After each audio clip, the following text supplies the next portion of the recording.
All right, y'all. First of all, we give all praise, glory, and honor to Yahweh by Shimi Harashah, to the Akims and Aqua that celebrate their Shabbat, man. Shabbat Shalom. It's your boy, Brother Eliezer.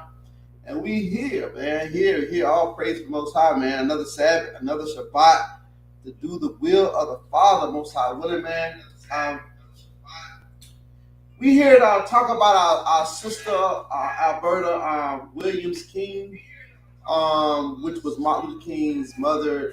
They doing videos now about how she was killed by a Hebrew Israelite, and as one that's following the faith of the Most High, the Most High put it on my spirit. I am compelled to defend the gospel, not defend the action of one individual, but we just got to be careful about labeling a whole group, right? It's like 9/11 was said, and then they try to label just a whole group of Muslims. We got to be careful with that talk. So all praise and glory and honor go to the Most High first and foremost. And yeah, man, and I know this happened in 1974, but yeah, condolences, man. Martin Luther King meant a lot to our community, and so we don't take his death lightly. You know what I mean? I know I hear certain brothers, we go into Jeremiah, etc. But everything is the Most High's will, man. Everything's the Most High's will. So we gonna get into this. Comedy Hype just did a video on it, and so yeah, man, fair speech. We gonna go into the video, and then we gonna kind of go into what the Most High says. Is this a teaching that Christ taught us? Is this a teaching that God taught us? And so we gonna get into it. So without further ado, man, let's get this party started.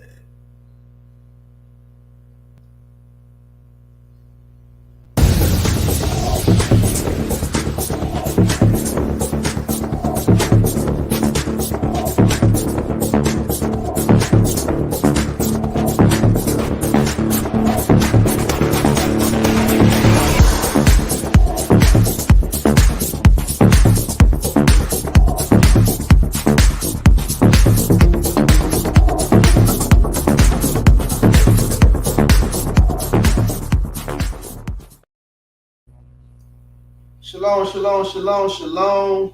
Welcome to another Bring It Out TV. It's your brother Eliezer, and we made it another week. All praises to the Most High God, man. With all that hustling and bustling, man, trying to make $1 out of 15 cents. Trying to pay these bills, yet this day in our captivity. Hey, man, it get worse sometimes, but all praise to the Most High for a Sabbath where we can rest our minds, rest our weary bones for the hustle and bustle of survival. So all praise and glory honor go to the Most High, man. I hope y'all having a wonderful Shabbat out there, man. I hope y'all had a wonderful week, that your family is safe, and yeah, man, that y'all holding on to your salvation to the end, man, because we're in some troubled times, and we need to be holding on to our salvation until the end. Shalom, Brother Mike. Hey, shalom, Mark. How you doing, brother? Mike, how about yourself? Man, all praises and glory, honor goes to the Most High, man. Another Shabbat. The hustle and bustle of the week, man. Boy, you be looking forward for the Shabbat, brother. You're right. You know what I mean? How the fam? Everybody all right? How that new grandbaby? Hey, he healthy.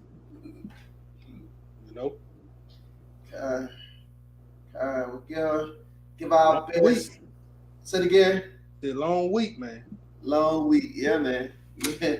Yeah, give our best, man, to your daughter and our sister Stephanie, man. Tell them congratulations, man, on a successful delivery, man. All praise and glory, honor go to the Most High for that thing, man. Good.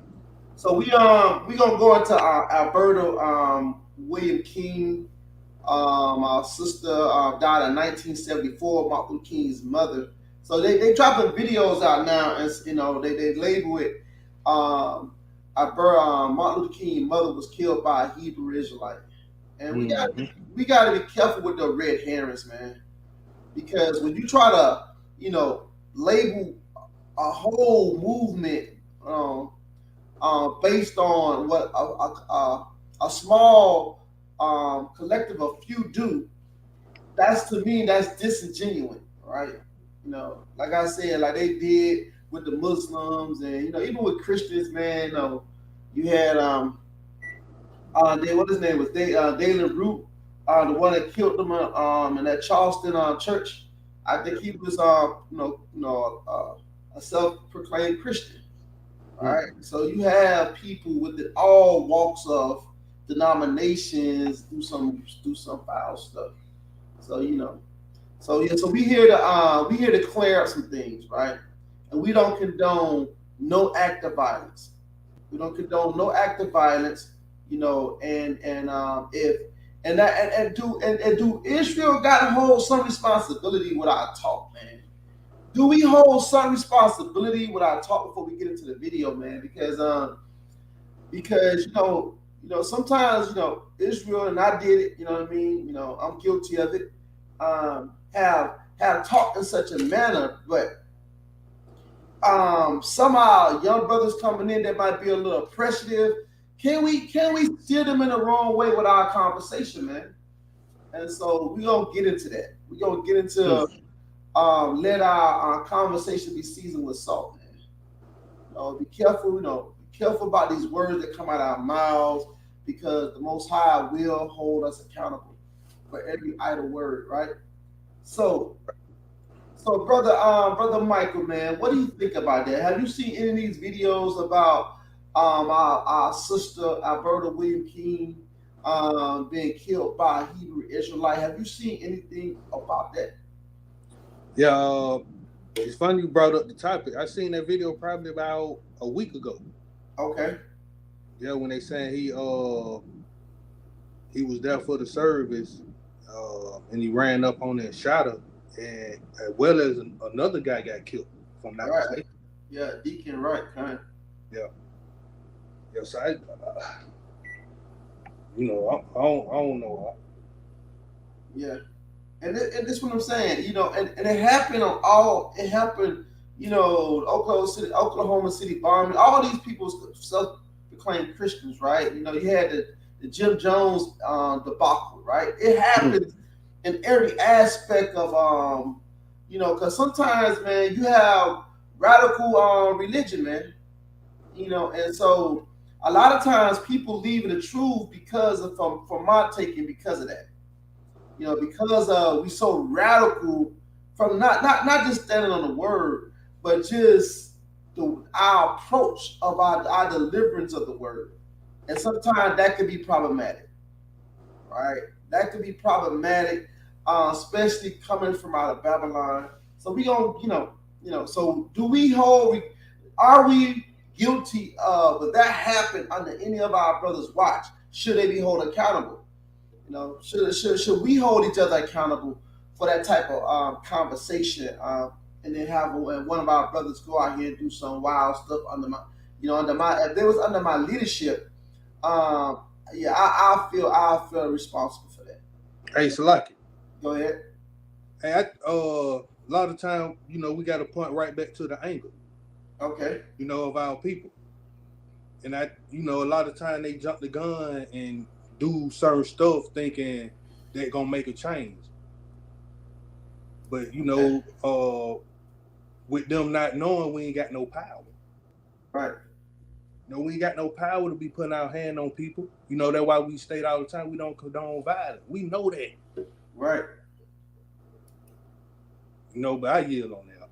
Yeah, and that's true, man. I mean, we yet this day in our captivity, man, right? And we got to understand, man, that the Most High put us here for a reason, right? He put us here for a reason, and so we gotta get our minds right. The Scripture says, "When all possible, live peace among all men," and we've seen that all through the text. Other nations who we got along with, but right now we at odds with all nations and we got to really slow the text down, man. Hmm. We got to slow the text down, man. We got to start looking at the text. We got to start looking at the text from the right perspective, man. Brother Phoenix always say, "Shalom, brother." He always say, "We got to read it. We got to read the text in the right tone." we reading it in the wrong tone, right? Speaking of Brother Phoenix, shalom, brother. Shalom, shalom, shalom. Yeah, shalom, brother. Yeah, so we got to start holding ourselves accountable, man. With our conversations not seasoned with salt, right? We gonna get into it, but we gonna go into this video, man.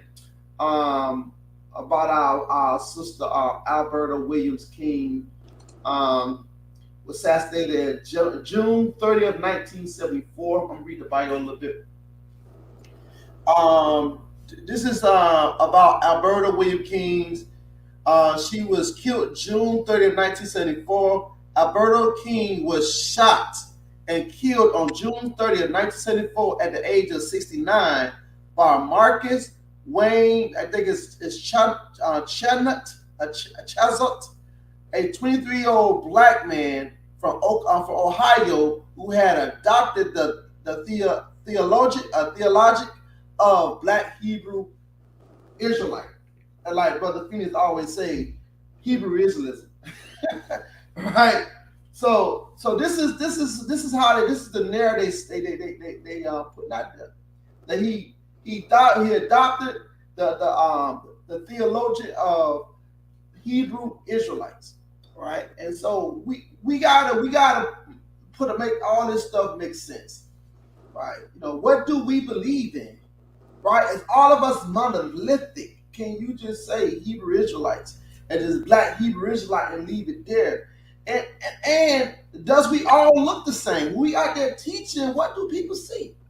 Do they see IUSVK and Brother Phineas out there teaching? IUIC, when they see us, do they see them? Even though these are different groups, different colors, different doctrines. So when they see one, do they see all? All right. So that's the narrative they push. And that's why Brother Phineas is doing a good job of trying to correct a lot of that doctrine, right? Because we understand that when they come for one, they come for all. I don't care how our doctrine is, man. We could be speaking on, salvation for the nations. We could be speaking on, that the tree of life is open to all. But when they come for one, they come for all. You believe that, right? Mm-hmm. So before I get into the video, y'all brothers got any open remarks or anything, any kind of comments on what I said thus far?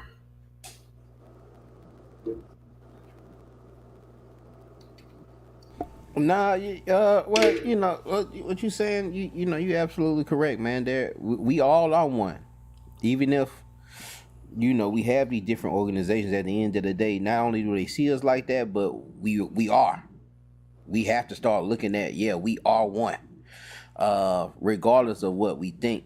If we all screaming Israel, we all Israel, man. It's just very hard to separate ourselves from that. And I don't think we need to. We just gotta be able to deal with brothers instead of separating ourselves. Deal with brothers and try to get them to deal with certain issues that we feel aren't productive, or don't help the movement, or don't help glorify the Father, or don't help bring people to the kingdom.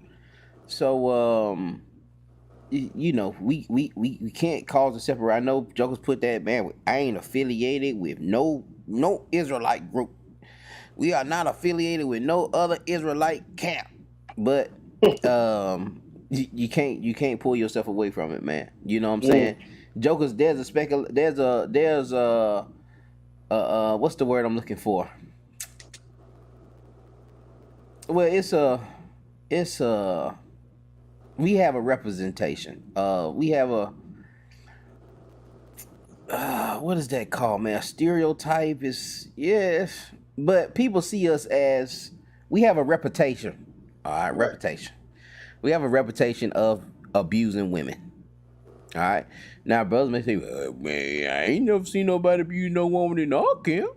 But regardless, whatever we may say, when you say an Israelite or there is a dang, I done lost the word again. What's the word? You said reputation. Reputation, yeah. We have a reputation of or stereotype of being women abusers or being woman abusers.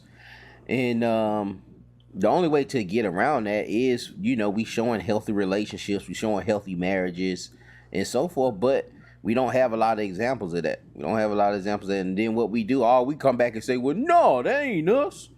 Right. That's so and so and so and so. And they, you know what I'm saying? So we all one body, man. All right, the church supposed to be one body. We all one in Christ. What's one body slogan, man? One body, one baptism, one I forget that precept. But anyway, y'all get what I'm saying, man. We want, regardless of how we feel and how we think, man, we gotta deal with each other. And if we have somebody that we want to separate from, man, we should love them enough to try to give them correction. But I yield with that. Yeah, and the brother absolutely right, man. Because even IUIC had that disclaimer at the beginning of the video, but I was watching one of Bishop Nathaniel, one of his lessons, and he was talking about they come from one, they come from all. So they understand that. They well understand that we are all one. And so we gotta, with that being said, we gotta be able to not only give correction, but also to be able to receive correction. Now we gotta be able to receive correction in this thing, man, because that's the only way we gonna be prepared for the kingdom. If we correct one another, you know what I mean? So we gonna get into the video, man. Then we gonna get into some some scriptures, man, of are we living under the law of Christ? And we got to get into this dispensation, man, because a lot of that stuff I think could be cleared up if we get into the right dispensation. So I'll go ahead. Hey, so like Brother Feeney was bringing out, longer we stand under that banner of Ecclesiastes 12 and 13 and Zephaniah 2 and 1, we all one, whether you want to say it or not. But I yield on that. Yeah, kind. And I want to say fair use, and put in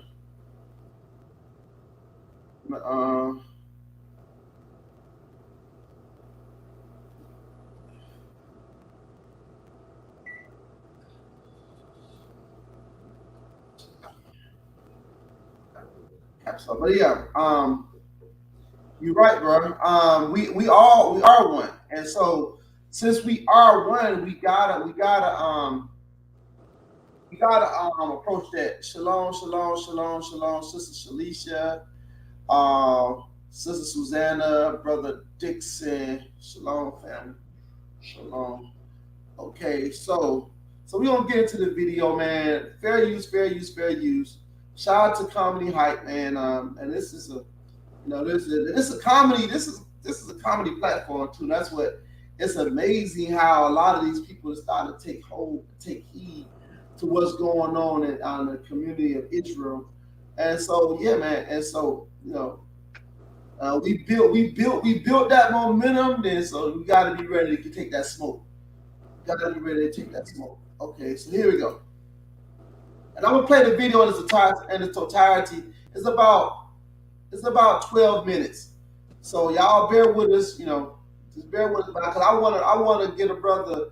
I want to play the video in its entirety to get a brother get his brother this just due. I think he did a good job on it, but here we go.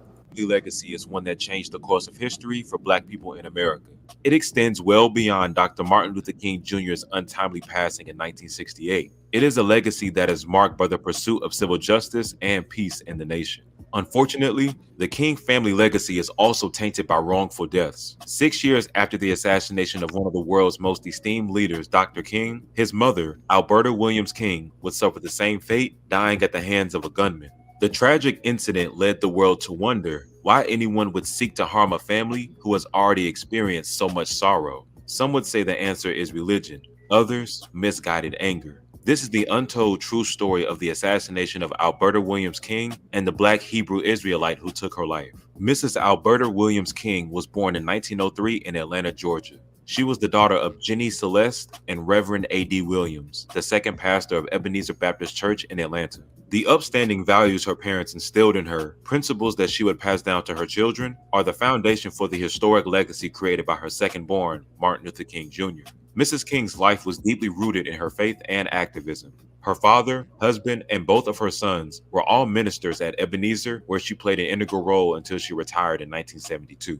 The King matriarch would often return to lead the church in song. Ironically, Ebenezer Baptist Church, just a few blocks away from where her son Martin was buried 6 years prior, was where Mrs. Alberta Williams King took her last breath. Her death was classified as an assassination. The man who carried out the heinous act was 23-year-old Marcus Wayne Chenaul. Born on June 30th, 1951 in Winchester, Kentucky, Marcus Wayne was described as a quiet child who read a lot. He was raised by his parents, Marcus H. and Hinda Lee Chenaul. They were God-fearing and lived comfortably. That was until they moved to Dayton, Ohio, when Marcus, often called Wayne by his family, was a teenager. Hinda Lee, who was deeply religious, recalled to Washington Post. Up until 1967, he seemed to enjoy the church, but later he became a bit confused and started asking questions about different things in the Bible. As a student in high school, Chenaul excelled academically. A school officer at Dayton Roth High School told Jet magazine, "He just went from homeroom to class. I never had any trouble with him. He was as good as gold." In 1969, Marcus was accepted into Ohio State University, and it was during his college matriculation that his demeanor began to change. Although he was still described as quiet and studious by his professors and peers, it was during this time that he began to reassess his traditional Christian values. Leon Vaughn, one of Chenaul's Ohio State classmates, told Jet magazine, "Marcus was a really beautiful cat. He interpreted things to me like the Bible and the Star of David. The main thing he would say is that religion isn't for real because people couldn't be charged for the truth. He resented preachers riding around in Cadillacs. He said that parts of the New Testament were false and that King James stole literature from blacks and didn't give them any credit. He said King James was a Caucasian who based his interpretations on America's standards." His newfound religious ideals came from the teachings of his mentor, Hananiah Israel of Cincinnati. Hananiah, a spiritual teacher whose legal name is Stephen Hallman, spread messages from what he called a form of Judaism. Chenaul met Hananiah about 8 months before the incident after seeing his advertisement titled, "What Every Negro Should Know About Scripture," in a magazine. Israel began instructing him in the Bible during meetings in which Chenaul took lots of notes and often invited friends. Hananiah criticized Black civil rights activists and church leaders as evil and deceptive. In his teachings, he wrote, "When you stop those lying preachers from deceiving you and your loved ones, from robbing them of millions of dollars a year, you will have a better economy." I'm making this quick video because it has been 1 month since joining the Cash Flow 101 system. And so Hold up, Shalaki, White leaders were leading Black people to doom. He told Dayton Daily News, "White men..." how King James based his stuff off of doing America, and America wasn't even Yeah. America wasn't even we ain't had no America like that. And Yeah. well, I don't know. Wait a minute now. When was the colonies created? It was colonies created in 14. I want to say I know of when like 1492 or something like that. I don't know, man. He might. I don't see how they can. But King James, that 1611 Bible. Well, King James was not if my memory serving correctly, the King James Bible was already a transition prior to America, but it got in circulation in 1611. but it was already written prior to it being published. You know what I mean? So, yeah, I was just finna hit that, but you know, there is a little room for that, I guess, but I don't know how they'll know what's going on out there in America, and they ain't been there, but yeah, and America wasn't even founded yet. It wasn't even called America. It wasn't America at the time, exactly. Yeah, you know what I mean. You know, I just wanted to hit that little point there, ask something about that point. Go ahead, Shalaki. He said it was appointed in 1904 by King James. What was appointed in 1904? They dedicated him the King James version. In 1904? Yep, 16. 1604? 1604. King James Bible 1611. Yep. Yeah, that's when. Yeah, but when he got them all together, I think it was before 1604, wasn't it? When they first put all those put those. I remember reading it, man, but I just gotta go check my notes, man. I remember reading it. When he got all the scholars, the Greek and Hebrew scholars, they translated it. I think it happened years prior to it. Prior to it being appointed. But yeah, man, good observation. Yeah, good observation. And so, and see that's what I'm saying. Like a lot of misguided information will take people into a tailspin, man. You know what I mean? And that's what I was hearing you saying in your last class is about. You know, we got to make sure we study this thing correctly because we precept it. But are we linking the right precepts together, or just because we see salvation here and then we see salvation somewhere else? Are we linking them to be the same salvations? And so we got to understand that sometimes we do a disjustice to the service. I mean to the scriptures with that. Right. And so yeah, that's a lot of misguided information, man. Good point, brother. Men are being used by the Most High as a correcting rod, but God is going to do away with white people and free my people. When black people are freed, they will be the masters and whites will be the slaves. Until then, blacks should remain slaves to white men because that is the role God has assigned to them. Although Israelites insisted that he did not advocate for violence, he taught that only the death of black ministers would free black people. He told Dayton Daily, "I gave Marcus the key to understanding the scriptures. He awakened from the death of sleep, from the grave of ignorance." Hananiah and Marcus, along with other young men who followed his teachings, were labeled by some as Black Hebrew Israelites, a religion of black people who believe that they are the descendants of the ancient Israelites. They incorporate teachings from various sources, including certain aspects of Christianity and Judaism, and have created their own interpretation of the Bible. They are not associated with the mainstream Jewish community nor mainstream Christianity. Chenaul and Israel assert that they did not belong to any organized group or following. Although Marcus Wayne recruited a number of young men from Ohio State and the surrounding areas to begin following his teachings, other classmates thought his religious talk was off-putting. "We always thought he was a little weird, but there were a lot of weirdos on campus," Carol Peters told New York Times. She recalled having lunch with Chenaul on occasion, but eventually began to avoid him. She said that he would get high and talk about the Bible at parties. So she said that he would get high and talk about the Bible at parties, right? And so and this is what I'm saying about being that light into the Gentile. Matter of fact, Most High willing, man, I got a video coming up for being a light into the Gentiles. And so this is what I'm saying. Like, we lump this, and they lump the Black Hebrew Israelites, right? They lump it together, right? And a lot of us don't. That what he just said about smoking weed, the majority of us don't believe in that. Right? We don't believe in smoking weed and getting high. And so, and like I was saying earlier, like a lot of our people that come into this truth, might be dealing with some kind of mental issue sometimes. And sometimes with our conversation can drive people over the edge, man. Sometimes we say things and don't know what people's mental state is. All right. And so, that's one thing I think we need to be extra careful about when we out there, teaching. We gotta be that light, man. Y'all got anything to say about that, man? What the brother said.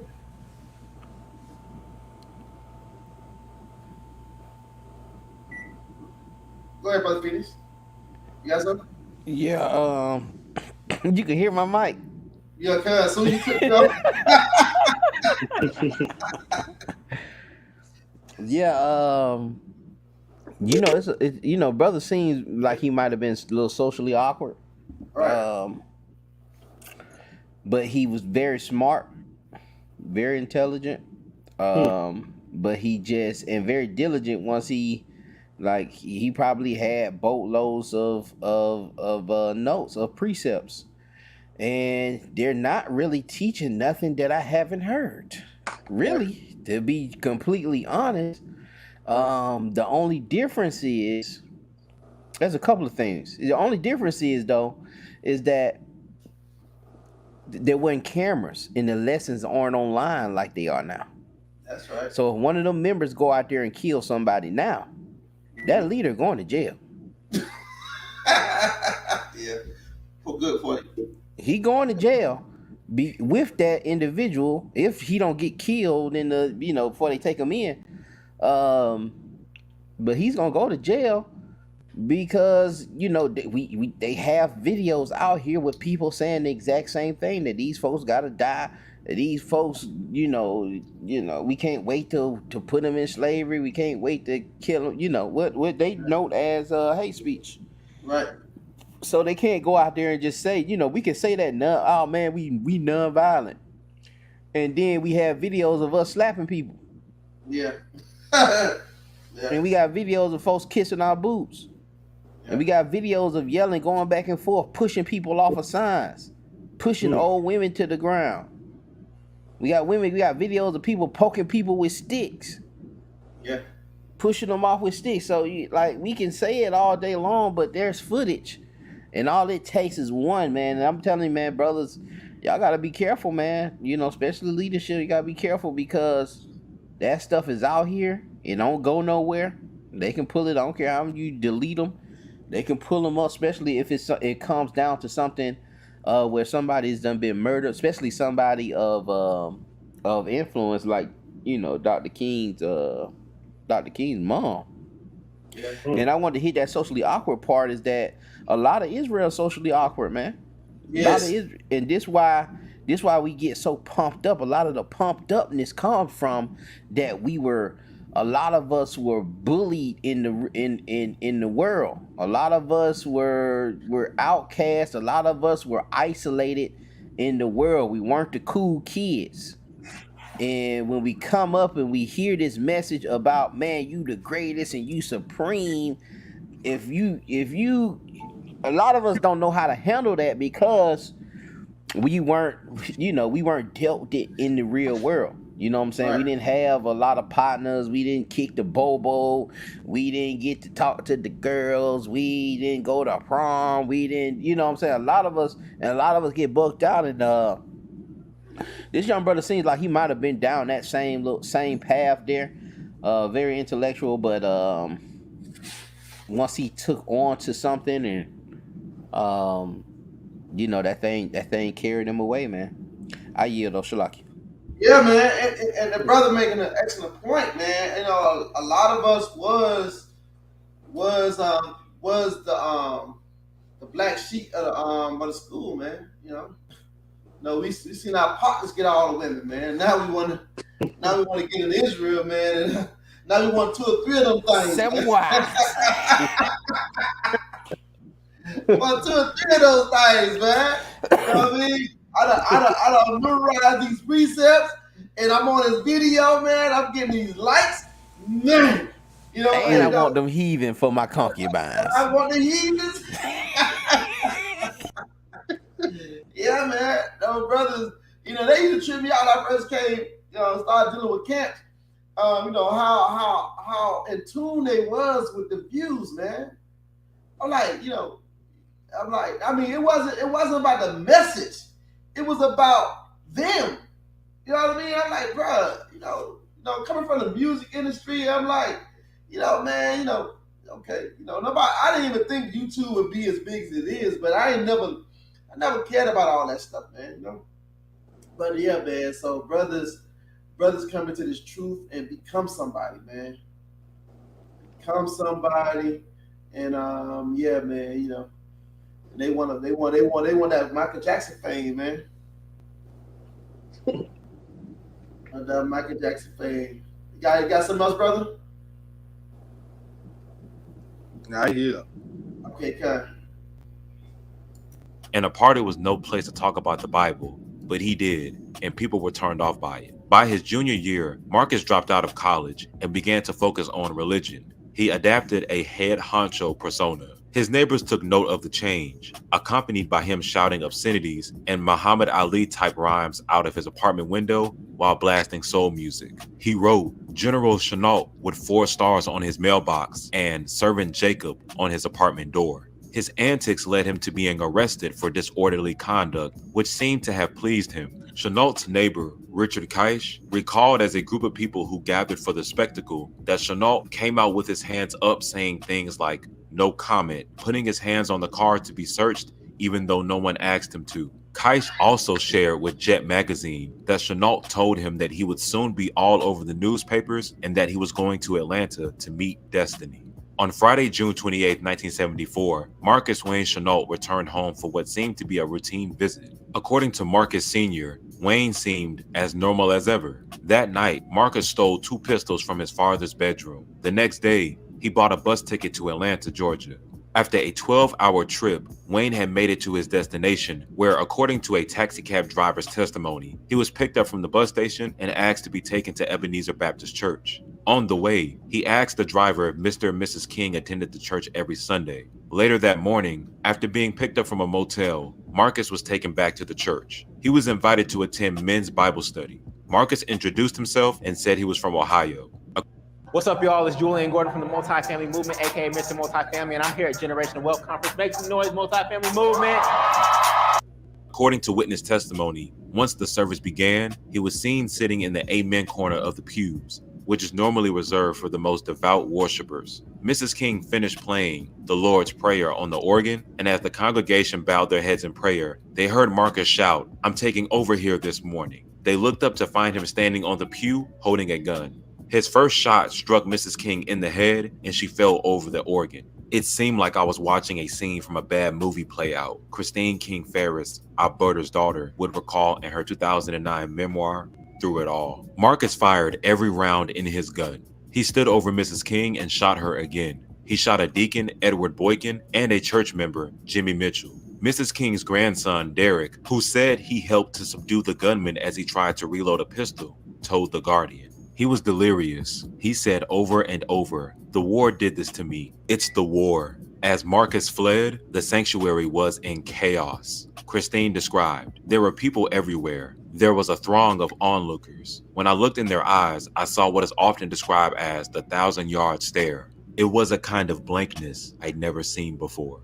Mrs. King was taken to the nearby Grady Memorial Hospital, where officials say she was barely alive on arrival. The King family arrived at the hospital shortly after to learn the unfortunate news that Dean Edward Boykin and Mama King had passed away. Chenaul was arrested and taken to the same hospital as his victims to be examined before being taken to jail. He and Reverend King crossed paths and exchanged words. King told Jet magazine, "There wasn't much conversation between us, but I did ask him why did he do this. He answered by saying that all Christians were his enemy." Chenaul had another revealing encounter that day with Reverend Ralph D. Abernathy, president of the Southern Christian Leadership Conference. Reverend Abernathy just so happened to be visiting the Atlanta chapter president, Hosea Williams, in the Fulton County Jail. From a cell nearby Hosea's, Chenaul called to Reverend Abernathy and said, "If you want to live, you had better get rid of that Reverend in front of your name." Inside Chenault's Columbus apartment, officials found a list of 10 names that he intended to kill. Along with Reverend Abernathy, Aretha Franklin, and civil rights leader Jesse Jackson were among the names on what he called the death list. According to the New York Times, police also found an unused bus ticket to Chicago where Jesse Jackson lived. Written on the ticket was Father's Day Massacre Canceled. On July 9, 1974, Marcus Wayne Chenaul was indicted by a Fulton County grand jury for the murders of Mrs. Alberta King and Deacon Edward Boykin, for aggravated assault for the shooting of Mrs. Jimmy Mitchell, for carrying a pistol without a license, and for carrying a concealed weapon.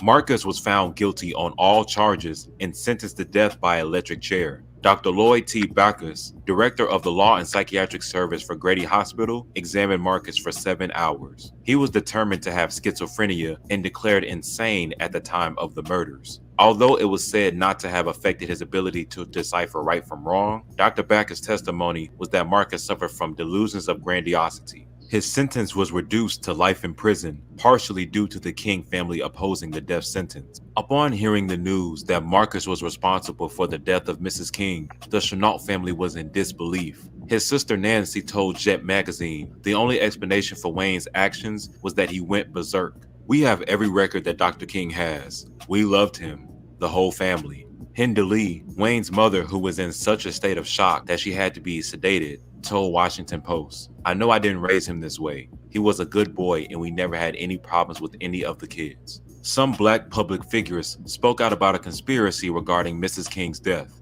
Angry about the lack of seriousness regarding assassinations in the U.S., Jesse Jackson told Jet magazine, "They seem to be too strategic and coming too regular to be the work of lone, berserk gunmen." Dick Gregory shared his thoughts on the matter with Jet magazine. He said, "If anybody can believe that a cat can go berserk in Dayton, Ohio, and get on a bus with 2 guns and don't shoot nobody until he gets to Atlanta and church, then they're crazy. Do you realize how much aim and how much practice one must have to be able to hit somebody in the head 3 times with a handgun? It's just totally unbelievable. And so I definitely don't rule conspiracy out." It's the same pattern with Sirhan, Lee Harvey Oswald, and James Earl Ray, that every time one of those persons was arrested, they went to his house and found a diary with some other stuff in it. Now they go to Chenault's house and find a diary with 10 other people's names in it. See, it's the same pattern that is followed. A spokesman for the Atlanta Police Department Homicide Division issued a statement in which he said there was no evidence indicating a conspiracy. Thousands gathered in Sisters Chapel at Spelman College for Mrs. King's memorial service. Many shared similar sentiments of virtue. Dr. Benjamin E. Mays of Morehouse College said, "Love God and love your fellow man. If these are the requirements of God, Alberta Williams King met them from the beginning. Her life was a brilliant example of Christian living. Why do good people have to die at the hands of wicked men? Somehow, it must be in the plan of God." Mrs. Alberta Williams King led by example. In the words of Dr. Julius S. Scott of Spelman College, "We looked at her and we saw all our imperfections. It was the foundation of her faith that enabled her assassin to take a bus from Ohio to Georgia and not have to sit in the back." Marcus Wayne Chenaul died of a stroke in prison in 1995. He was 44 years old. Stay up to date with the latest news and comedy by subscribing here to our YouTube channel. Follow Comedy Hype. All right. The brother said a couple of things that I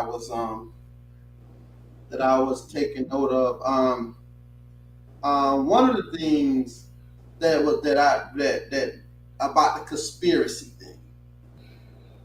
Dick Gregory and Reverend Jesse Jackson was alluding to a conspiracy. And what kind of made that kind of stand out for me is the mother and the daughters, their testimony. Because if any one of our families, if they interview any one of our families right now today, if something happened, they interview one of our families, and the first thing they're gonna say, "Yeah, they was in that coat." They was in the coat of the Hebrew Israelites, right? And that's the first thing gonna come out their mouth, because we don't celebrate these things. We don't do none of the stuff they do, right? And so I found it kind of odd that neither one of the mother or the daughter in their comments said nothing about the Israelites. Said nothing about, that he was a part of this thing, and it affected his behavior. You know what I mean? And what do y'all think about that, man? Those two things I just found odd. about the conspiracy, but the mother and the sister said nothing about Israel. I don't know if they knew. I don't know how much they knew about it. Being that he was only 23 and went off to college. So he went off to Ohio and went to school, and he was in school and he was, getting involved in that Hebrew Israelism. I ruled a conspiracy out because everything that he's went through, I went through. Everything that he heard, minus the killing. Minus the killing, yeah, calm. Minus the point of getting to the point of wanting to, I'm finna kill him. I'm finna kill, you know what I'm saying, these darn Christians. Right. But I've heard people say that, man, and I don't want to label nobody. I'm gonna say it though, but like GMS has a lot of socially awkward brothers in there. It seems like the brothers that come in there, they got a little awkwardness to them. And they will say it all the time. I can't wait to kill you, Christian. I can't wait to brothers say stuff like this, man. We can't be sitting up here like we ain't never heard this stuff, man. And 95% of brothers in Israel hate Martin Luther King. To this day. Every time his birthday come, we pulling out, what's that, Jeremiah 23? Every time his birthday come, man, that joker was a coon. He wasn't worth nothing. All these jokers ain't worth nothing. Man, we had the same speech. Yeah. Went through the same thing, man. That's why I tell you, man, that thing dangerous, man. And if you're around individuals, like I say, man, I don't take that stuff to heart. And I ain't finna go out there. I know we ain't supposed to go out there and do nothing foolish like that and try to take this thing in our hands. I understand vengeance. But jokers think it's their vengeance. Yeah.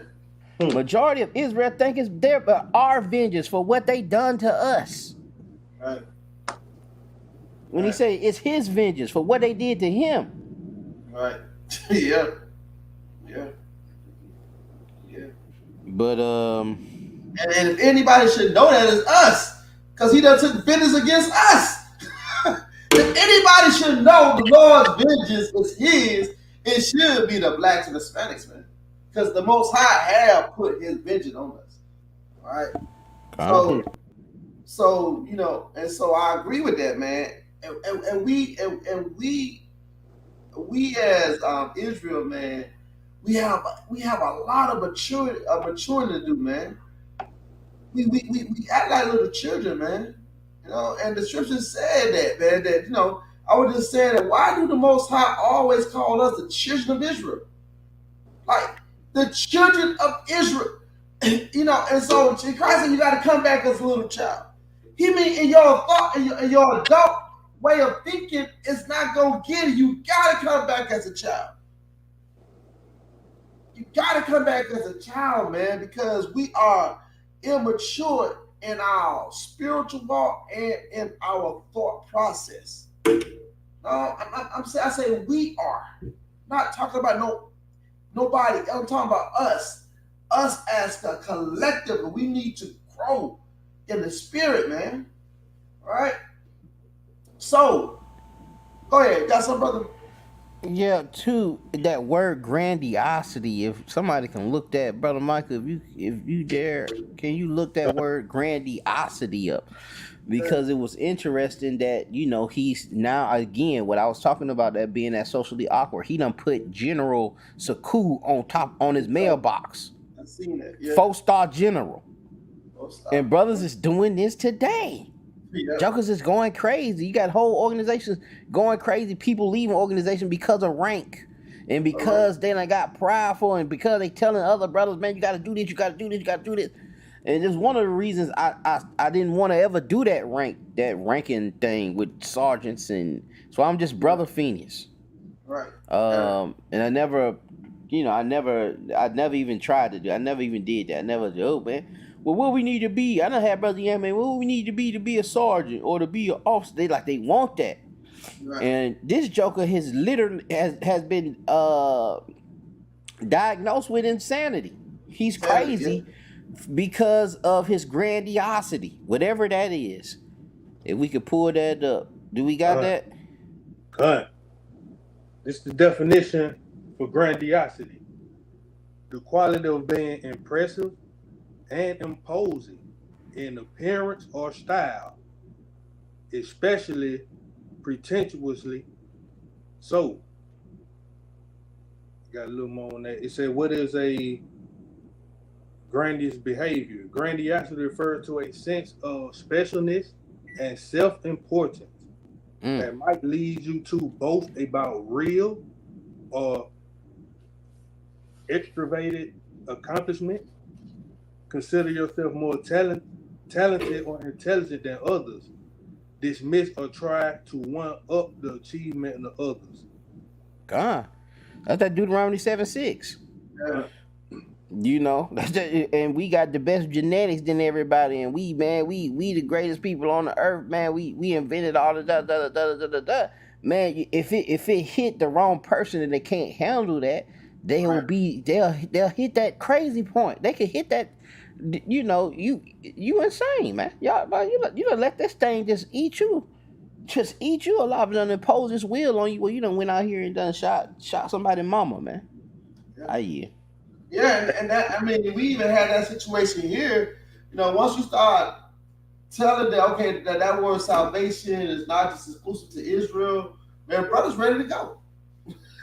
you done, man, brother even say, man, I hear, you know, I see what the scripture say, but why you gotta always teach salvation for the Gentile? It feel like it was almost disrespectful, man, to read what the text say, man. You know, because of that grandiosity, man. Brothers want to be above. This, you know, the scripture says it. You know what I mean? But we gotta understand that everything is in the Most High time. Everything that happened is in the Most High will. It's not our will. It's not our judgment. It's the Most High judgment. And Israel gotta understand who gonna get judged first. What did Peter say? What did Peter say, man? Judgment coming to the house of Israel first, man. So let's get into the text a little bit, man. On our conversation, Shalakia, is our conversation is seasoned with salt? Is our conversation seasoned with salt? Right? Because for some reason, we saying stuff that's triggering our brother here to go off on a heinous rampage and kill our sister and another one of our brother, right? Because of our prepositions, which is not our position at all. It's the Most High position. Like, what we should be caring about is what the Most High care about. So are we walking around here with our conversation being seasoned with salt? My brother Michael, can you give me Colossians 4, 5, and 6?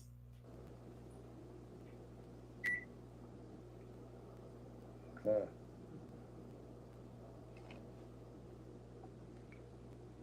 It's the book of Colossians chapter 4, verse 5.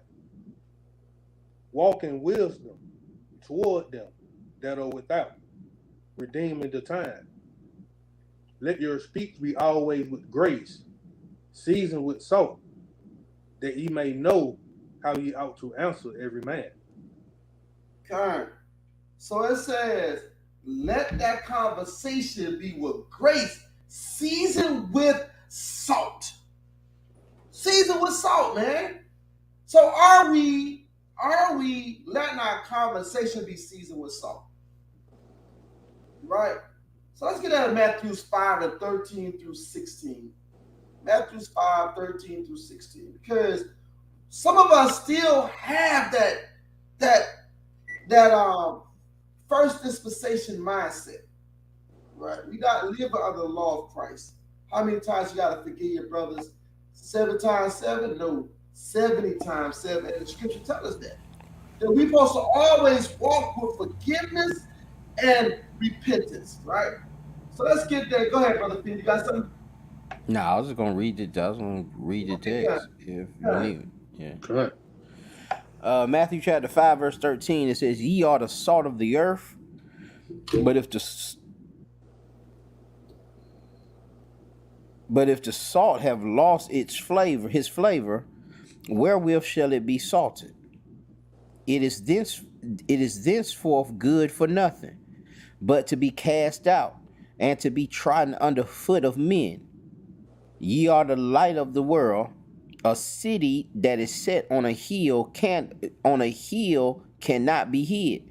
Neither do men light a candle and put it under a bushel, but on a candlestick, and it giveth light unto all that are in the house." And it give light into all that's in the house. Are we giving light in dark places? Or are we going to churches and we shooting our own sisters and our own brothers, whether even it was another nation? Are we being a light, or are we being the dark, going into dark places, creating more darkness? Right? Or are we being seasoned with the salt? Right? And this is what I'm saying. And I wasn't, 1974, I was 4 years old. And I feel accountable. I feel accountable for my sister's death. All right? And I wasn't 4 years old, man. Right? Because of the simple fact is that that's Israel doing it to Israel. And we got to have some kind of ability within ourselves, man. Right? It's already about going through oppression. This is in the height of segregation. And the last thing you worry about is somebody that looks like you to come take your life. And we supposed to know the text. We supposed to know the text, but people gotta worry about brothers walking around with these with the Bible in their hand, and they're not gonna get healed. They're gonna get hurt. They don't come to get healed. They come to get hurt. Even if they disagree with us, we don't even have enough decorum about ourselves to agree to disagree. We already put them in a lake of fire. We already say that the Most High gonna come strike you down. Right? Like we done made it in ourselves, man. All right, give me that real quick in Luke 9:54, man. Hold on, this is becoming one of my favorite precepts. Luke 9 and 54. God. It's the book of Luke, chapter 9, verse 54. And when his disciples, James and John, saw this, they said, "Lord, wilt thou that we command fire to come down from heaven and consume them, even as Elias did?" Shalakia.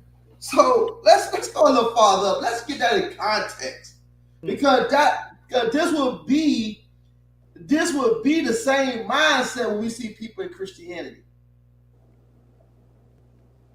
Just be the same mindset when we see people worshiping these deities in the midst of worshiping other gods. It's what the disciples seeing. What we'll see if our Lord and Savior was on the earth today. So let's go a little further up. Let's see where it was going. Let's go to verse 52. Watch what the Samaritans did. Go ahead. God. Verse 52. And sent messengers. Start at verse 50. Shalakia. 50.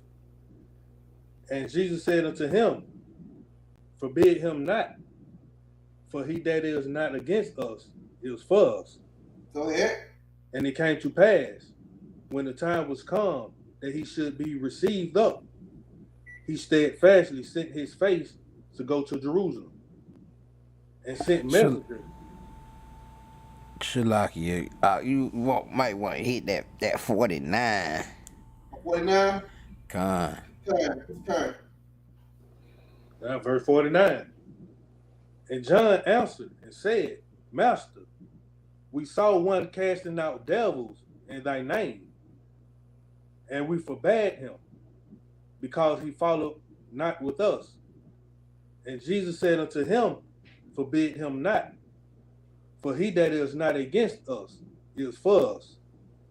And it came to pass, when the time was come that he should be received up, he steadfastly set his face to go to Jerusalem, and sent messengers before his face, and they went and entered into a village of the Samaritans to make ready for him. And they did not receive him, because his face was as though he would go to Jerusalem. And when his disciples James and John saw this, they said, Lord, wilt thou that we command fire to come down from heaven and consume them, even as Elias did? You done? But he turned and rebuked them and said, Ye know not what manner of spirit ye are of. For the Son of Man is not come to destroy men's lives, but to save them. And they went to another village. And they went to another village. They didn't receive Christ because he set his face to go to Jerusalem. His disciples said, Hey, Lord, you going to do like Elijah did and set that fire down on them? And what he said, man, you don't know what spirit you in, man. But I did not come to destroy men's lives, but to do what? To save them. To save them, man. Are we talking with the Spirit of Christ, trying to save souls, or are we condemning on the spot? Are we condemning on the spot? People say, yeah, man, you know, we can righteous judgment. I get it. But it's for correction. It's not for condemnation. That's two different things, man. Yeah, we supposed to correct. Go ahead. No, I was just agreeing with you, brother. I said that's right. Yeah, it's for correction.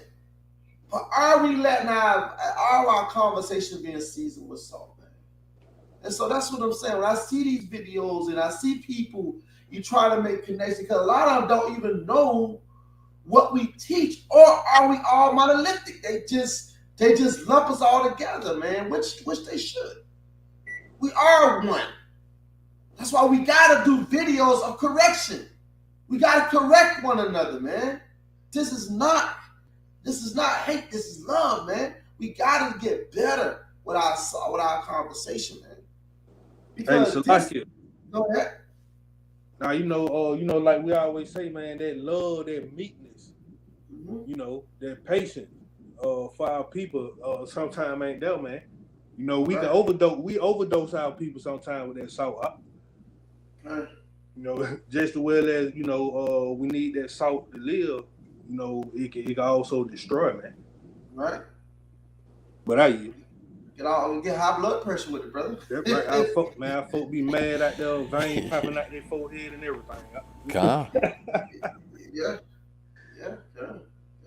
And so let's get into Galatians 6:1 and 2, man. We got to get into this law, man, and understand this dispensations that we in, you know. So let's get into Galatians 6:1 and 2. Galatians 6:1. Yeah, and 1 and 2. Okay. Brethren, if a man be overtaken in a fault, ye which are spiritual, restore such a one in the spirit of meekness, considering thyself, lest thou also be tempted. Mm-hmm. Bear ye one another's burdens, and so fulfill the law of Christ. And that's what I wanna hearken on that, man. To bear ye one another's burden, and so fulfill the law of the Messiah. Why don't we go into the law of Christ? Why don't we deal with the law of Christ? Are we still in the dispensation of the old covenant? right? And don't get me wrong. The commandments, all that stuff is intact. But the dispensation is not intact. Because our Mashiach done came, he saw, he went, and he conquered. Right? Right? He's sitting on the right hand of the Father at this moment, man. Right? Meaning that we are ushering in a new dispensation, man. We usher in this new dispensation, but we usher in a new covenant under the Messiah, man. So how do we supposed to act under Christ? How are we supposed to handle ourselves under Christ? Give me that Isaiah 42 and verse 21. I'm almost done. No long breakdown. It's something simple, right? Isaiah 42 and verse 21. Let's get this real quick. God. This is the book of Isaiah, chapter 42, verse 21. Yeah. The Lord is well pleased for his righteousness' sake. He will magnify the law and make it honorable. Shalaki. Why is that in the text? Why do we need to magnify the law and make it honorable? Why do we gotta make the law honorable? Right? Why? Matter of fact, give me that in Deuteronomy 30 and 19. Let me show y'all something real quick.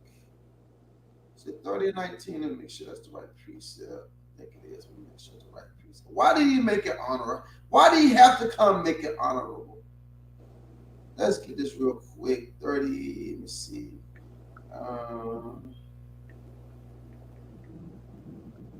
Let's see. That's what I want. Let's see. Started. Let me see.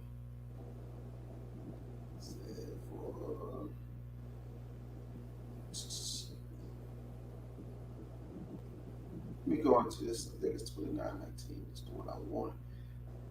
Shalaki, let me get this real good.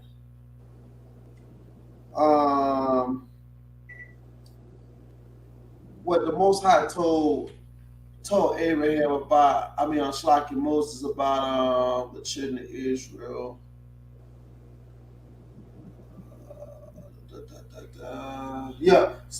Deuteronomy 31 and 19. Right? Deuteronomy 31 and 19. Let's read down a little bit. Why did Christ have to make the law honorable? And we got to understand that.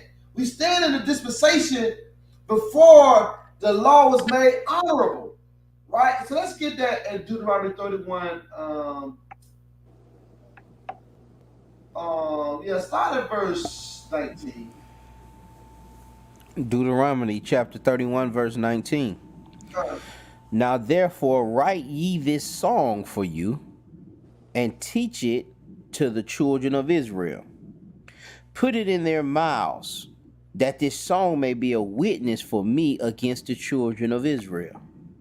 For when I shall have brought them into the land which I swear unto their fathers, that floweth with milk and honey, and they shall have eaten and filled themselves, and waxen fat, then will they turn unto other gods, and serve them, and provoke me, and break my covenant.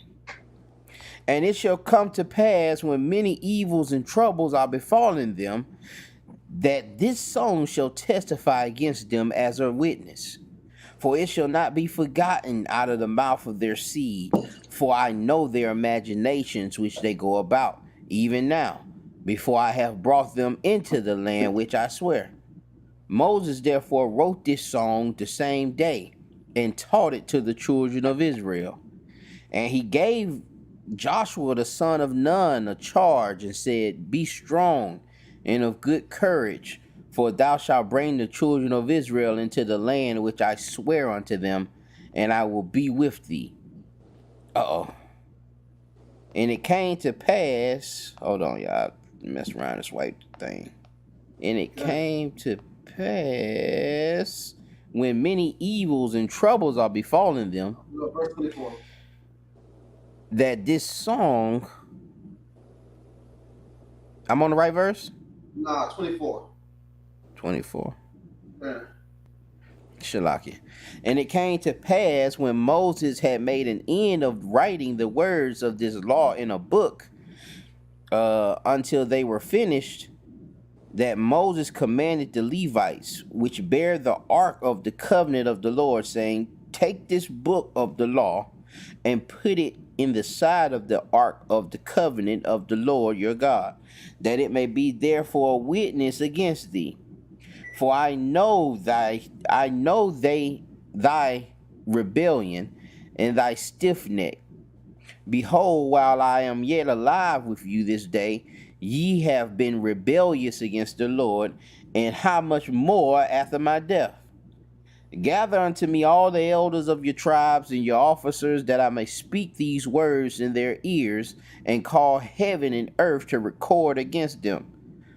For I know that after my death ye will utterly corrupt yourselves, and turn aside from the way which I have commanded you, and evil will befall you in the latter days, because ye will do evil in the sight of the Lord, to provoke him to anger through the works of your hands. And Moses spake in the ears of all the congregation of Israel the words of this song, until they were ended. So he was teaching them the laws of God. And I'm going to show you why Christ had to come and disannul that, man, to make it honorable, right? Let's get this in Hebrews real quick. Hebrews 10. And this is why the Mashiach is so important, man. Shalakia, man. For all those in Maccabean revolt, if you got your Hebrew Israelite track list, if you find me a song that Israel is talking about how Israel is gonna be rebellious. What Israelite done wrote a song about how rebellious and stiff-necked we are, and how we ain't gonna never, how we gonna come back to these laws, and how we we gonna provoke God to anger with our hands. Somebody, if you find it, put it in the chat for us. Let us hear that. You know, because everyone I done heard is just, man, we so glorious and special, and man, we finna be, we can't wait to get into this kingdom, and we gonna be bye. But yeah, so yeah, God. This is the book of Hebrews 10, and I'm gonna start at verse 27. It say, but a certain fearful looking for of judgment, a fury indignation which shall devour the adversary. He that despises Moses' law died without mercy under 2 or 3 witnesses.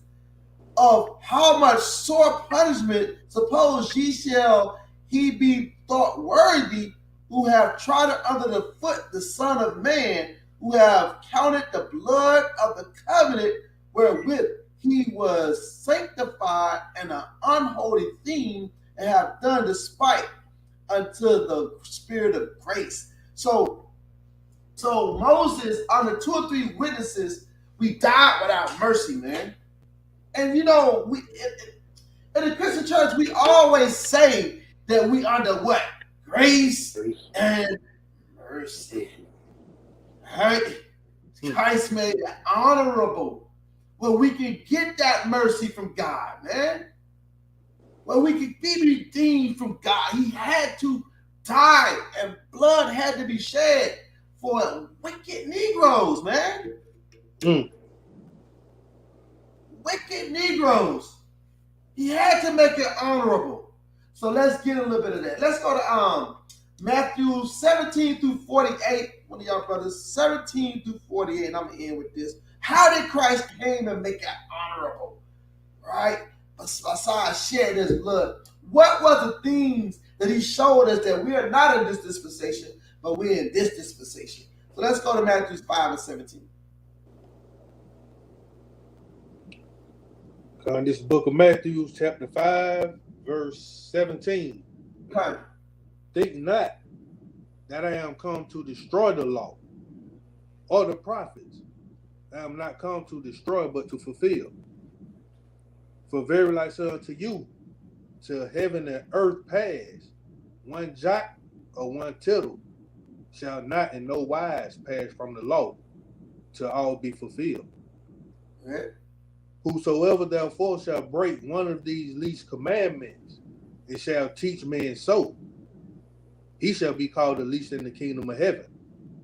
But whosoever shall do and teach them, the same shall be called great in the kingdom of heaven. You know?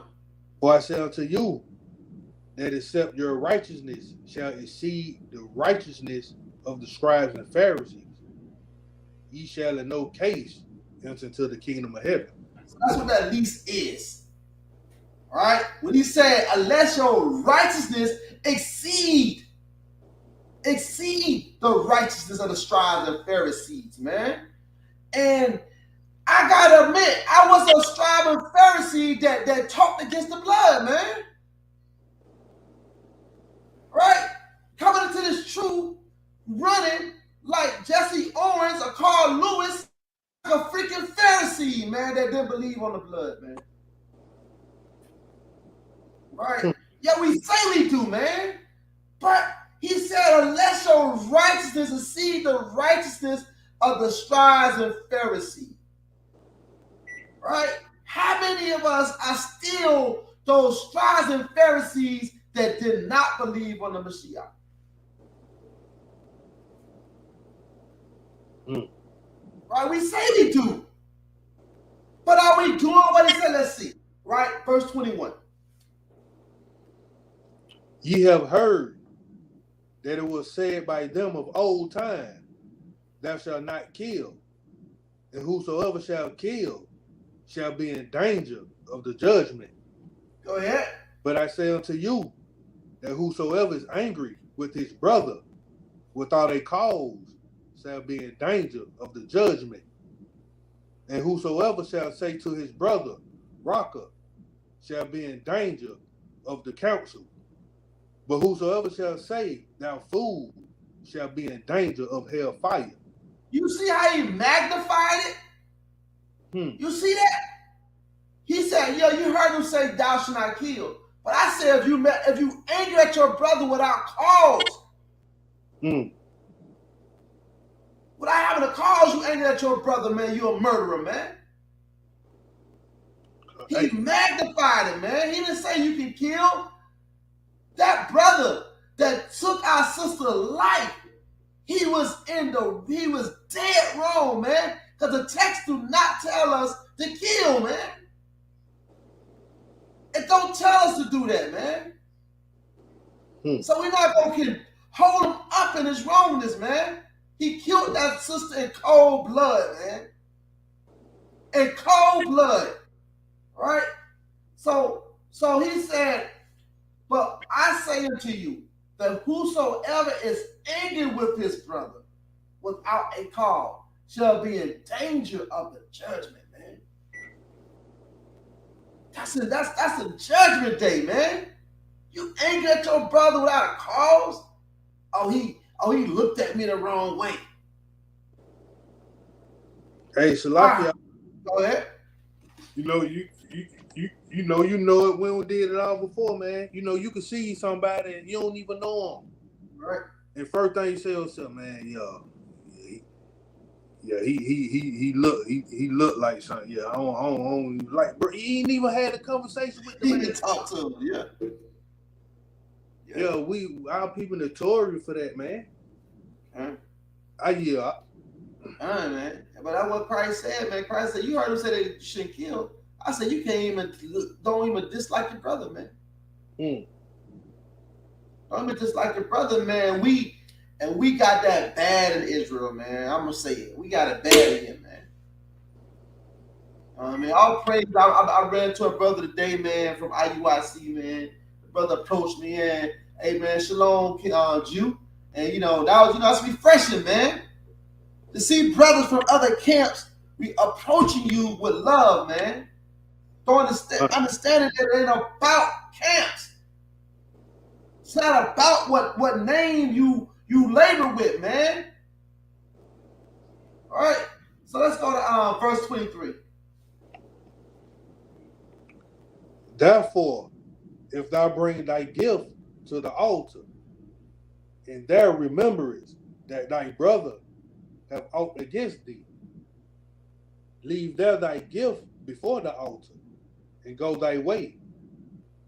First be reconciled to thy brother, and then come and offer thy gift. Christ said you can't even bring your gift to the altar if you got aught with your brother. He said first, leave your gift, go and get it right. Reconcile with your brother, then bring your gift. Because now you got a clean heart. All right? You don't find that in the law of Moses. Well, you don't find it in a first dispensation of the covenant. You don't find that. You don't find that particular law there. That's the law of Christ. All right? Read on. Agree with thine adversary quickly, whilst thou art in the way with him, lest at any time the adversary deliver thee to the judge, and the judge deliver thee to the officer, and thou be cast into prison. Verily I say unto thee, thou shalt by no means come out thence, till thou hast paid the uttermost farthing. So Christ telling you to agree with your adversaries quickly. He said, Christ said agree with your adversary. But brother was just saying, whoever you consider your adversary is. We pushing old ladies. We got people kissing our boots. But Christ said agree with them quickly. So when you find yourself in trouble, when you find yourself in a judge, when you find yourself behind those prison walls because you did not follow the law of Christ, he said agree with him. Hey, Salaki. Go ahead. Hey, you gotta agree quickly, like Nelly on the longest yard, man. Right. y'all were friends. Good. You know what I mean? You know deep down inside, but hey, let me go on and get it out the way, man, so I get these folks away from me. Cause at that moment I'm a hostage. I yield. Yeah, man. Are we doing that though? Are we living? Are we following the laws of Christ? Are we following what our Messiah told us to do? All right, verse 28. 27. 27. Ye have heard that it was said by them of old time, thou shalt not commit adultery. But I say unto you that whosoever looketh on a woman to lust after her have committed adultery with her already in his heart. Woo! That gonna get a lot of brothers in trouble, man. A lot of brothers gonna be in trouble with that, Brother Phineas and Brother Michael. He said, if you look at a woman with lust in your heart, you have committed adultery. Magnified glad. Hey, that's coming out of the Messiah's mouth, man. That's him magnifying the law, man. He magnified it. He said, they said don't commit adultery. I'm telling you, don't even look at her with lust in your heart. All right. 29. And if thy right eye offend thee, pluck it out and cast it from thee. For it is profitable for thee that one of thy members should perish, and not that thy whole body should be cast into hell. Now, what's so important about what the Christ saying is that this is kingdom connotation. He giving you the criteria to get into the kingdom. This is kingdom connotations, and he's telling you that it's you rather for one of your eyes be plucked out and cast out, instead of your whole body being cast into hell, man. I cast into that lake of fire, man. This is kingdom connotation. That our Lord and Savior has given us, man. This is the keys to the kingdom, man. That's why I'm saying we're in the wrong dispensation. Christ has given us a foreshadow of what's to come if we don't get ourselves together. If we don't clean up our own house, man. Right? Verse 30. And if thy right hand offend thee, cut it off and cast it from thee. For it is profitable for thee that one of thy members should perish, and not that thy whole body should be cast into hell. Read on. It have been said, whosoever shall put away his wife, let him give her a writing of divorcement. Mm-hmm. But I say unto you, that whosoever shall put away his wife, saving for the cause of fornication, causing her to commit adultery, and whosoever shall marry her, that is divorced, committed adultery. Hey, bro. Hey, what y'all gonna do with that, man? All y'all brothers in Israel putting away these women? What are y'all gonna do with that, man? You got her in the midst of adultery and her blood is on your hands, brother. It's on your hands, man. Don't put away your woman, man. That's coming. This is kingdom connotation, man. You gonna walk in front of the Christ and he gonna tell you, depart from me. I never knew you. Why? Because you're in the midst of adultery. Mm. You know. Verse 33. Again, ye have heard that it have been said by them of old time, thou shalt not forswear thyself, but shalt perform unto the Lord thine oath. But I say unto you, swear not at all, neither by heaven, for it is God's throne, nor by the earth, for it is his footstool, neither by Jerusalem, for it is the city of the great king. Neither shalt thou swear by thy head, because thou cannot make thy own hair white or black. Mm-hmm. But let your communication be yea, yea, nay, nay. For whatsoever is more than deed cometh of evil. Yeah. Ye have heard that it have been said, an eye for an eye, and a tooth for a tooth. But I say unto you, that ye resist not evil, but whosoever shall smite thee on the right cheek, turn to him the other also. Hey, man. Oh, me. You all right, Brother Michael? Hey, man. This the scripture is like a two-edged sword, man.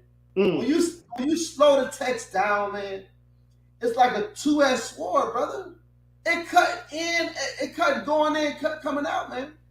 And it says, but I say unto you that ye resist not evil, but whatsoever for whosoever shall smite thee on the right cheek, turn to him the other also. And I seen the brother Deacon Pasakari, man. He said, man, you a Christian? And the white dude said, yeah. He said, well, let me slap you. He slapped on the right cheek, then he turned the other and slapped him. I was like, God darn, that dude believe more than we do, man. God, that backhand was heavy too. Yeah, it was heavy, man. You know, when he slapped him, when Deacon slapped him the first time, it was like a little song. He's like, oh, he really took that pretty good. He came back with that backhand. Not with the knuckles. He hit him with the backhand. I don't know if you seen that, Brother Michael. He hit that joker with the backhand. Oh, man, too, man. Mm. Oh, man. Yeah. Man, yeah. Oh, that's, yeah. Who could take it? Who would sit there and take it? And we not. Mm. We always say, We already say we need the Christian church. They go sit in the car. They go sit in the car, bro. Yeah, man. You know it.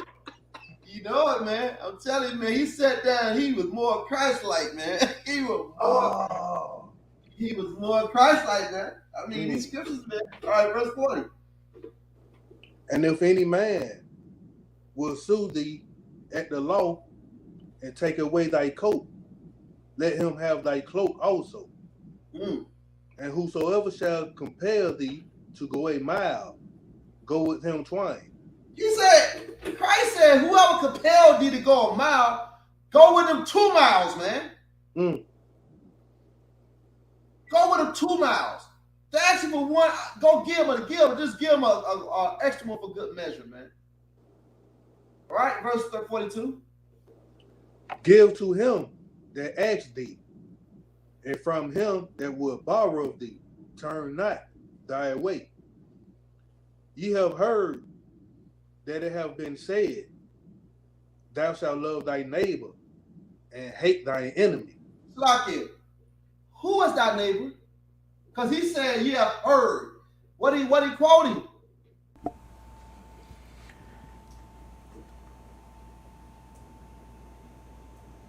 Go ahead, Brother Phoenix. I wanted you to finish up. I came in for the who was thy neighbor, and I was just finna throw a little joke out there about where there was this parable about the Samaritan. but no, that's all I wanted to throw in, a little joke there. But what'd you say? Ain't that one of the laws? He said you have heard that it have been said. All right. Thou shalt love thy neighbor and hate thy enemy. All right. Read verse 44. But I say unto you, love your enemies, bless them that curse you, do good to them that hate you, and pray for them which despitefully use you and persecute you, that ye may be the children of your Father which is in heaven. For he maketh his sun to rise on the evil and on the good, and sendeth rain on the just and on the unjust. But if ye love them which love you, what reward have ye? Do not even the publicans the same? And if ye salute your brother only,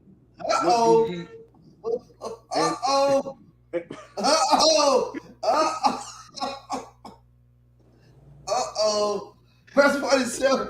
Read it again, brother. And if ye salute your brother only, what do ye more than others? Do not even the publicans so? Be ye therefore perfect, even as your Father which is in heaven is perfect. Say like. Yeah, man. Verse 47, man. If you salute your brother only, what do ye more than others? Do not even the publican the same.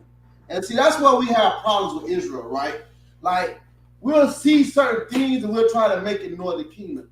But look, is not Northern Kingdom our brothers? They're not our brothers? Did Christ consider Northern Kingdom our brothers? Because he's read letters. This Christ talking. So when he said that, did he consider Northern Kingdom our brothers? Right? And so that goes back to, and I'm going to show you why he said, because you'll be the children of the Father. He said, verse 44, but I said unto you, love your enemies, bless them that curse you, do good to them that hate you, pray for them which spitefully use you and persecute you.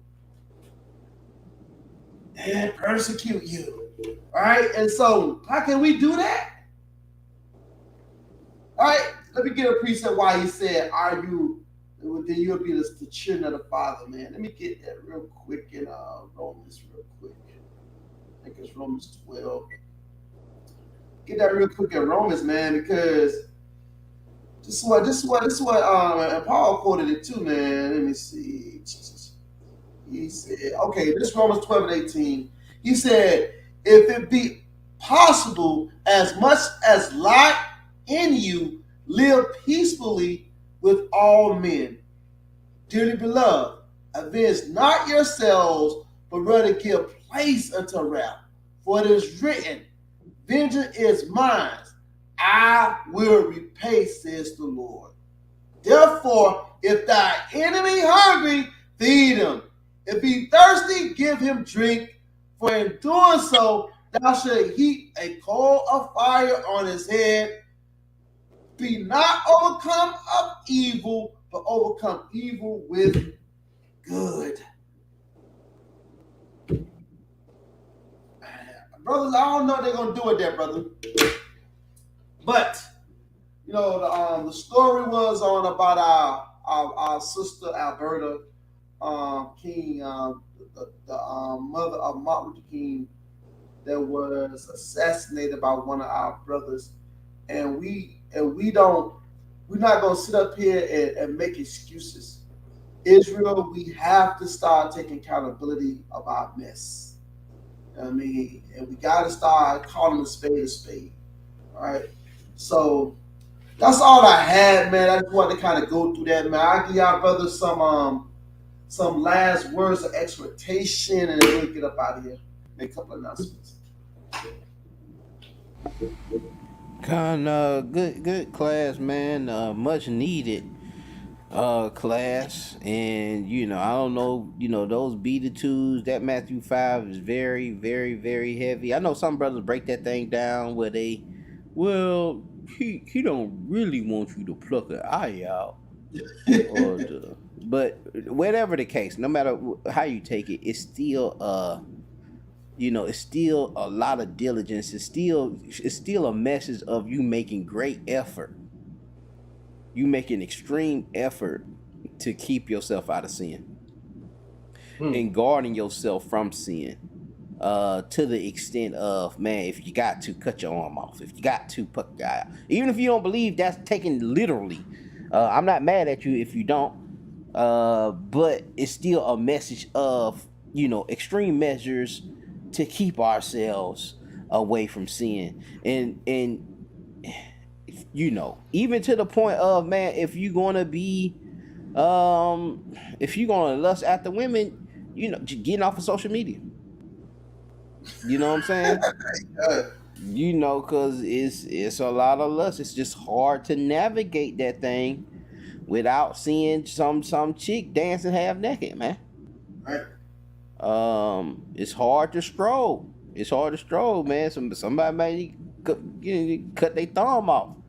But they'll use their index finger. Those sisters were using their index finger. They had that nail. But yeah, man, we gotta be mindful of that extreme message that he's giving us there. And even with the point of the that last thing he was bringing out with the enemies and how to treat them, and King had a lot of that message, and he didn't take that vengeance back. A lot of brothers still have that. Well, man, he destroyed us and he did that, but he was taking on some of that message, man, where he was getting slapped and hit with billy clubs and marching miles, to ultimately getting himself. They end up killing him, but some of that message is there. But we don't want to eat that, man. We don't want to eat that, getting slapped and then walking away and somebody suing us and we giving them the coat and we giving them more than what they suing us for. Man, we don't want to deal with that, man. We don't want to deal with that. But that last part too, man, that last verse there, man, all of that sums up to you becoming perfect. Yep.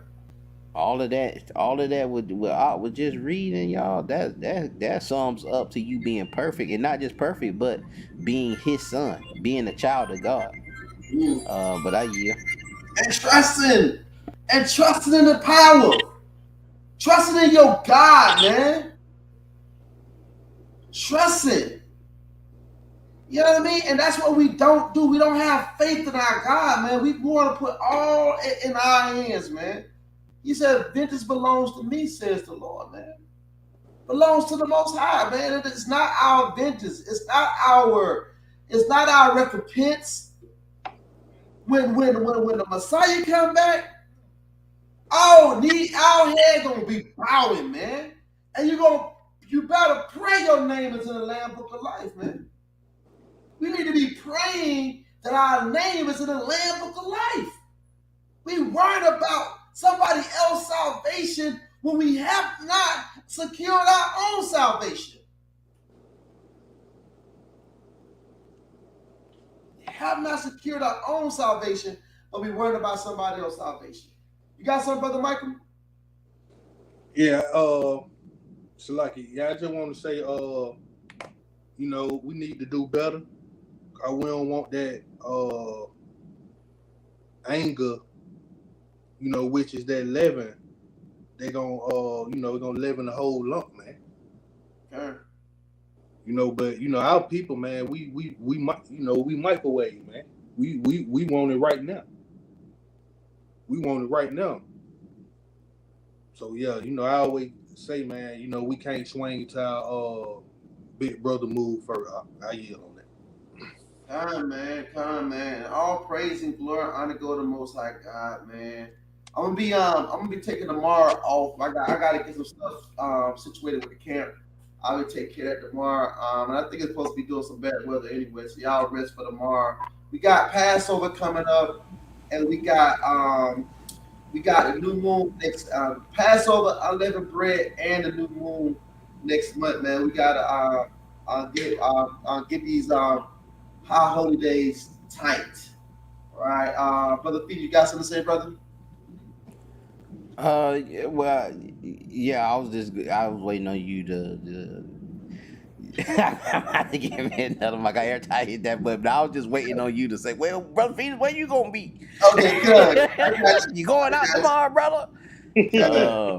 I was waiting for that part, but just gonna get it out the way.